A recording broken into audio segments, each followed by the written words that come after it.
मेरे परम प्रिय श्रोताओं, नवरात्रि के इस पावन उत्सव में आज हम प्रवेश कर रहे हैं तीसरे दिन की दिव्य कथा में।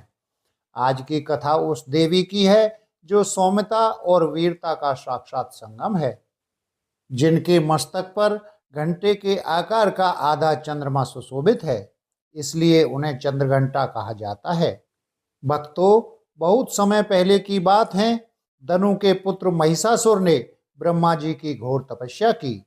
हजारों वर्षों तक वह निराहार रहा। उनकी तपस्या से प्रसन्न होकर ब्रह्मा जी प्रकट हुए। महिषासुर ने वरदान मांगा, हे पितामह, मुझे ऐसा वरदान दीजिए कि संसार का कोई भी पुरुष, कोई भी देवता और कोई भी दानव मेरा वध न कर सके। ब्रह्मा जी ने तथास्तु कह दिया। वरदान पाते ही महिषासुर का अहंकार हिमालय से भी ऊंचा हो गया। उसे लगा कि अब वह अमर है, क्योंकि एक स्त्री उसे क्या मार पाएगी। वह स्त्रियों को अबला और कमजोर समझता था। अहंकार में अंधे होकर उसने पाताल लोक जीता, फिर मृत्युलोक पर कब्जा किया। ऋषि मुनियों के आश्रम उजाड़ दिए, धर्म का नाश होने लगा। लेकिन महिषासुर की भूख अभी शांत नहीं हुई थी। उसकी नजर अब स्वर्ग के सिंहासन पर थी, जहां इंद्र विराजमान थे। महिषासुर ने अपनी विशाल असुर सेना के साथ स्वर्ग पर आक्रमण कर दिया। इंद्र के नेतृत्व में देवताओं ने भीषण युद्ध किया।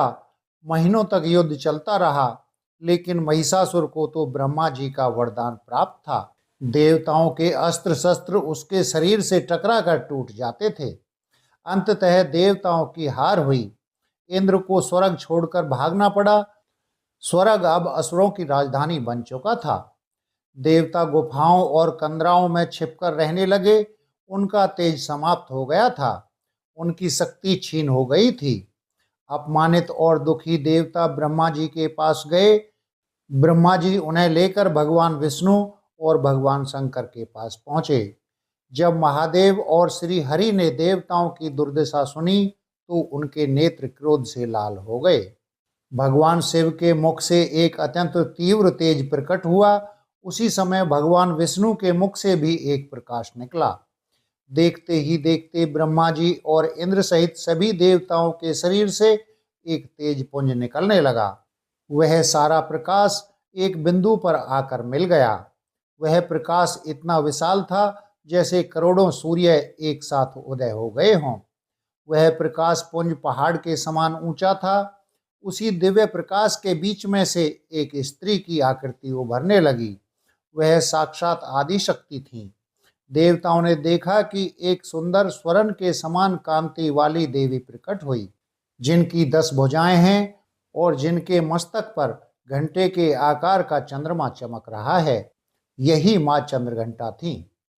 देवी को प्रकट देखकर देवताओं की आशा जाग उठी। शिव ने अपने त्रिशूल से एक त्रिशूल निकाल कर देवी को दिया। विष्णु जी ने अपने चक्र से एक चक्र प्रदान किया। वरुण देव ने शंख, अग्नि ने शक्ति, वायु ने धनुष और बाणों से भरा तरकस दिया। इंद्र ने अपना वज्र और अपने ऐरावत हाथी के गले से उतारकर एक घंटा मां को भेंट किया। जब मां ने वह घंटा हाथ में लिया और उसे जोर से बजाया तो उस टंकार से तीनों लोग थर्रा उठे। असुरों के हृदय उस ध्वनि मात्र से कांपने लगे। जैसे ही मां चंद्रघंटा ने अपने सिंह पर सवार होकर महिषासुर की राजधानी की ओर प्रस्थान किया, पूरे पाताल और आकाश में एक अजीब सी हलचल मच गई। महिषासुर अपने दरबार में मदरा और अहंकार के नशे में चूर बैठा था। अचानक उसके महल की दीवारें हिलने लगीं। तभी एक दूत दौड़ता हुआ आया। महाराज, अनर्थ हो गया। कोई अलौकिक तेज वाली स्त्री सिंह पर सवार होकर हमारी ओर बढ़ रही है। उनके मस्तक पर चंद्रमा चमक रहा है और उनके हाथ में घंटे की ध्वनि मात्र से हमारे सैनिक मूर्छित हो रहे हैं। महिषासुर हंसा और बोला, एक स्त्री? देवताओं ने अब स्त्रियों को युद्ध में भेजना शुरू कर दिया है। जाओ, चिक्सुर और चामर को कहो कि उस सुंदरी को बंदी बनाकर मेरे चरणों में ले आएं। महिषासुर अपनी मृत्यु को पहचान नहीं पाया। उसने अपने सेनापतियों को आदेश दिया और लाखों असुरों की सेना जो हाथ में गदा, तलवार और भाले लिए हुए थी, माँ को घेरने निकल पड़ी। एक ओर काला बादल जैसे असुरों का समूह और दूसरी ओर स्वर्ण जैसे चमकती माँ चंद्रघंटा। जैसे ही असुर सेना पास आई, माँ ने अपना वह दिव्य घंटा बजाया जो उन्हें इंद्र ने दिया था। उस घंटे की गूंज इतनी तीव्र थी कि असुरों के कान के पर्दे फटने लगे। उन्हें अपनी ही दिशाओं का ज्ञान न रहा, वे आपस में ही टकराने लगे। माँ ने अपने धनुष की टंकार की और बाणों की ऐसी वर्षा की कि आसमान छिप गया। असुर सेनापति चिक्षुर ने माँ पर हजारों बाण छोड़े, पर माँ ने केवल एक मुस्कान के साथ अपने त्रिशूल से उन सबको हवा में ही काट दिया। माँ की 10 भुजाएं इतनी तेजी से चल रही थीं कि शत्रुओं को समझ ही नहीं आ रहा था कि प्रहार किधर से हो रहा है। युद्ध भूमि अब रक्त से रंग चुकी थी। महिषासुर का सबसे प्रिय सेनापति चामर एक विशाल हाथी पर सवार होकर आया। उसने माँ पर बड़े बड़े वृक्ष और चट्टानें फेंकनी शुरू की। माँ चंद्रघंटा ने अपनी गदा उठाई और एक ही प्रहार में उस हाथी का मस्तक चूर्ण कर दिया। चामर नीचे गिरा और इससे पहले कि वह संभल पाता, माँ के सिंह ने उसकी गर्दन दबोच ली। फिर आया उदग्र नाम का असुर। वह मायावी था। वह कभी हवा में छिप जाता तो कभी धरती के नीचे। माँ ने अपनी दिव्य दृष्टि से उसे देख लिया। उन्होंने अपना तलवार निकाला और बिजली की गति से उसका सिर धड़ से अलग कर दिया। जब महिषासुर ने देखा कि उसके अपराजेय सेनापति गाजर मूली की तरह काटे जा रहे हैं, तो उसका अहंकार डगमगाने लगा। उसने पहली बार भय का अनुभव किया। उसने देखा कि माँ के घंटे की ध्वनि अब उसके महल के द्वारों तक पहुंच चुकी है। असुर सेना पीछे हटने लगी। देवता आकाश से जय जयकार करने लगे। जय माँ चंद्रघंटा, जय महिषासुर मर्दनी। लेकिन महिषासुर अभी हारा नहीं था। वह मायावी था। वह रूप बदलना जानता था। अब वह स्वयं युद्ध भूमि में उतरने की तैयारी कर रहा था। अचानक धरती कांपने लगी। आसमान में काले बादल उमड़ पड़े। एक विशाल गर्जना हुई जिसे सुनकर पहाड़ दरकने लगे। साक्षात महिषासुर अपने स्वर्ण रथ पर सवार होकर प्रकट हुआ। उसके हाथ में एक विशाल परिध गदा जैसा शस्त्र था। उसने देखा कि उसकी सेना का नाश हो चुका है। उसे क्रोध आया, पर साथ ही वह माँ की सुंदरता और तेज देखकर चकित रह गया। उसने अट्टहास किया और बोला, हे सुंदरी, तूने मेरे तुच्छ सैनिकों को मारकर क्या सोचा कि तू मुझे जीत लेगी? मैं स्वर्ग का विजेता हूँ। अभी समय है, मेरे सामने झुक जा।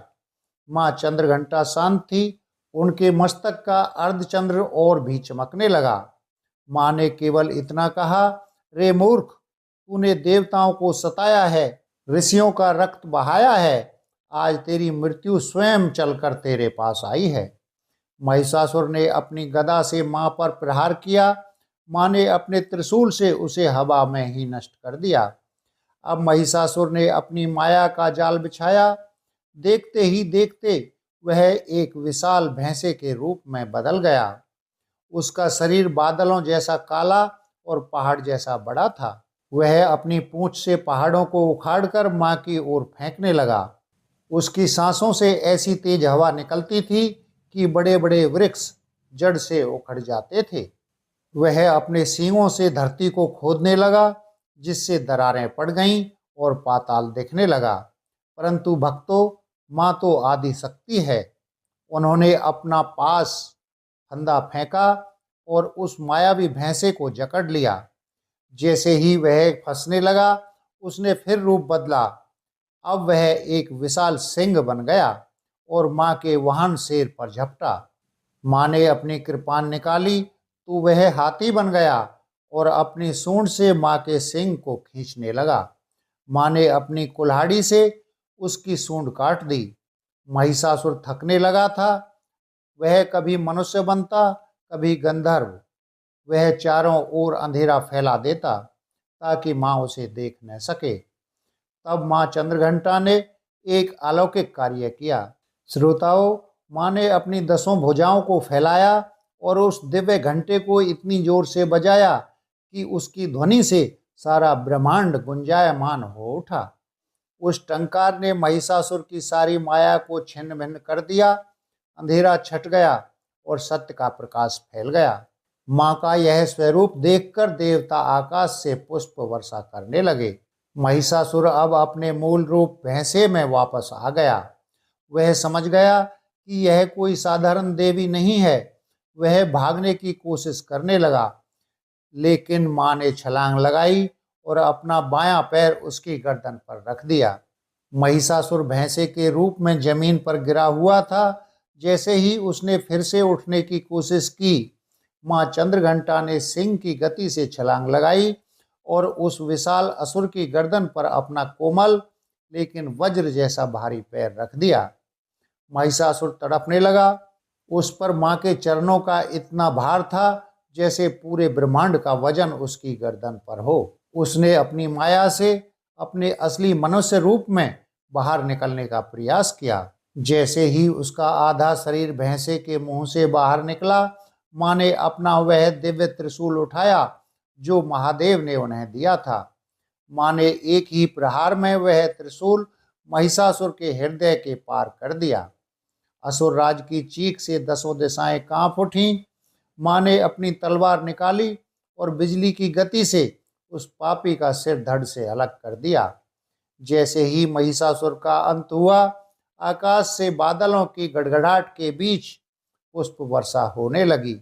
इंद्र, वरुण, अग्नि और सभी देवता जो कल तक गुफाओं में छिपे थे, हाथ जोड़कर बाहर आए। गंधर्व गान करने लगे और अप्सराएं नृत्य करने लगीं। देवताओं ने माँ के चरणों में शीश झुकाया और स्तुति की, हे माँ, आप ही शांति हैं, आप ही वीरता हैं।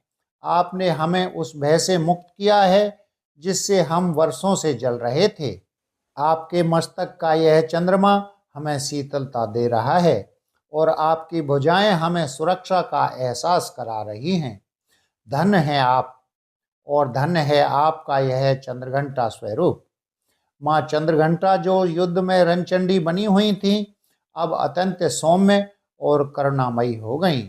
उनकी आंखों से वात्सल्य बहने लगा। उन्होंने देवताओं को अभयदान दिया और कहा, जब जब धर्म की हानि होगी और असुर शक्तियां तुम्हें सताएंगी, मैं इसी तरह प्रकट होकर तुम्हारा कल्याण करूंगी। जो भक्त नवरात्रि के तीसरे दिन माँ की पूजा करते हैं, उनके भीतर के डर का नाश होता है। वे वीर बनते हैं, लेकिन साथ ही उनके स्वभाव में विनम्रता भी आती है।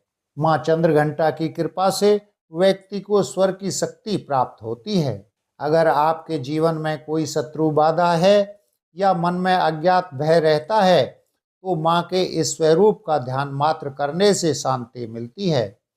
माँ का स्वर्ण वरण हमारे जीवन में समृद्धि और तेज का संचार करता है। भक्तों, हमें आशा है कि यह कथा आपको पसंद आई होगी। ऐसी ही धार्मिक कथाएं सुनने के लिए हमारे चैनल को सब्सक्राइब करें और इस पावन कथा को अपने मित्रों और परिजनों के साथ साझा करें, ताकि माँ की कृपा सब पर बनी रहे। जय माता दी, जय भोलेनाथ।